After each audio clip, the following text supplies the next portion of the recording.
So, have you ever stopped to think if anything could actually survive the end of a universe? And I'm not talking about just one universe, but 7.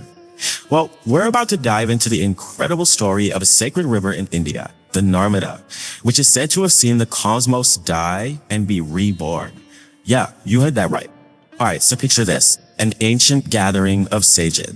The great King Yudhishthira, just filled with the sense of awe, turns to the immortal sage Markandeya, and he asks a question that just cuts right through time itself. How is it even possible that a river has outlived creation? So, the king's question, it's about so much more than just a river, you know? It's really a gateway into this whole different way of seeing time. Not as a straight line, but as this huge repeating circle. It's a concept that's right at the heart of a lot of Eastern philosophies. Okay, to really get to the bottom of Narmada's whole immortality thing, we've got to break it down. We have to unpack the big ideas in his question. Like, first off, what even are kopas? And how does a universe just dissolve and then reform? And the biggest question of all, why did this one river get to stick around? So before we can even get to the river itself, we have to zoom out, way out, to the cosmic scale. The real answer to the king's question is wrapped up in this huge cyclical idea of time in Hindu folk. So, this word kopa, it's not just a fancy word for a really long time. Think of it more like one complete lifespan of an entire universe. You know, from the Big Bang to the Big Crunch, so to speak. And according to the story, 7 of these universal lifetimes have already come and gone. It's mind-boggling. The ancient texts, they paint this absolutely breathtaking picture of how this works. So, at the end of a kalpa, everything, and I mean everything we know, the sun, the moon, all life, it all just dissolves into this silent, formless darkness. The only thing left is this single, eternal presence. And then, a vibration. The sacred sound of ripples through the silence. And from that sound, a golden cosmic egg appears. That's the seed of the next universe, right there. And then, from that cosmic egg, Brahma, the creator, is born. And he gets to work, kicking off the whole process all over again, bringing forth gods, demons, humans, animals, basically setting the stage for a whole new cosmic age. Okay, but here's the twist. This is where the story of Narmada gets really interesting. Her origin, it happens completely outside of this normal cycle of creation and destruction. Her story is different. So the scriptures tell the time when the great god Rudra, who you might know as Shiva, was playing with his consort Uma on this cosmic ocean. And from their pure divine joy, just their delight in being together, a maiden of incomparable beauty was born. And get this, she wasn't made from the usual stuff, earth, air, fire, water.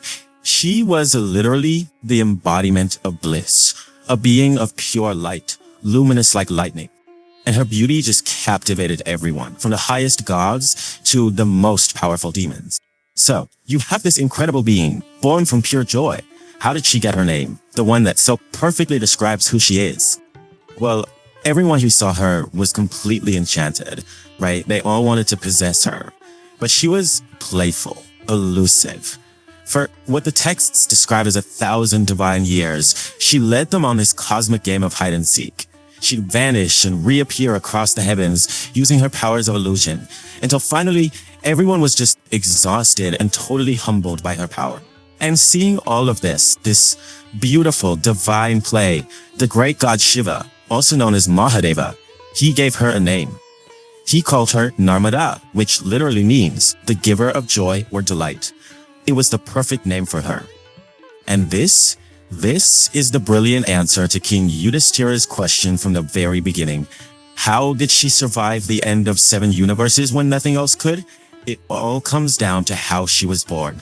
See, because Narmada wasn't born from the standard cosmic creation process, she came from divine bliss, not the cosmic egg. She wasn't tied to the universe's fate. She wasn't part of the system that gets rebooted. So she just continued. She existed right through the end of one kalpa and into the beginning of the next, an eternal witness to it all, flowing from one universe's lifetime to the next.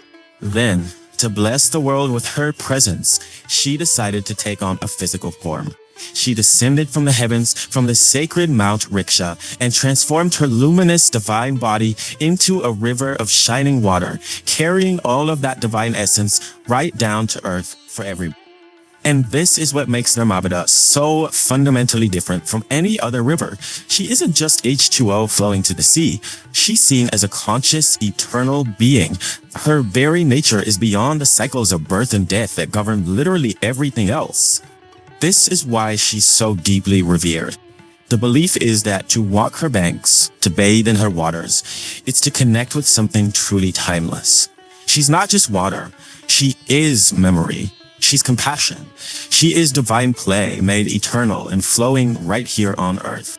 And that really leaves us with something to think about, doesn't it?